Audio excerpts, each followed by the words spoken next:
అందరికీ నమస్కారం. భక్తి సంగీతానికి స్వాగతం. నా పేరు శారదా కామేశ్వరి.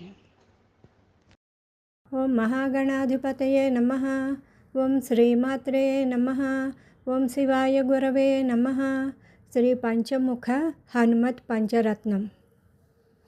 శ్రీరామపాద సరసీరుహ భృంగరాజ సంసారవార్ధిపతితోద్ధరణావతార దోస్సాధ్య రాజ్యధనయోషిద దభ్రబుద్ధే పంచాననే మమ దేహి కరావలంబం. ఆప్రాతరాత్రిశకునాధనికేతనాలి సంచారకృత్య పటుపాదయుగస్య నిత్యం మానాధసేవి జనసంగమనిష్కృతం నః పంచాననే మమ దేహి కరావలంబం. షడ్వర్గవైరి సుఖకృద్భవ దుర్గుహాయాం అజ్ఞానగాఢతిమిరాతిభయప్రదాయాం కర్మానిలేన వినివేశితదేహధర్తుః పంచాననే మమ దేహి కరావలంబం.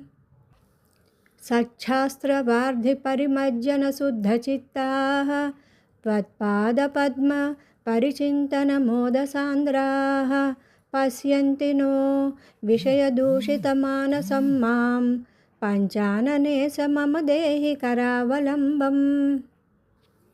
పంచేంద్రియార్జిత మహాఖిల పాపకర్మ శక్తో న భోక్తుమివ దీనజనో దయాళో అత్యంత దుష్టమనసో దృఢనష్టదృష్టేః పంచాననే మమ దేహి కరావలంబం.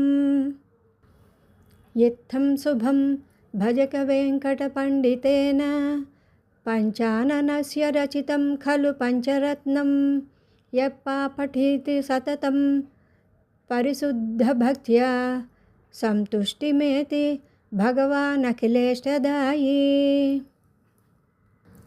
इति श्रीवेङ्कटार्यकृत श्रीपञ्चमुख हनुमत् पंचरत्नं शुभम्.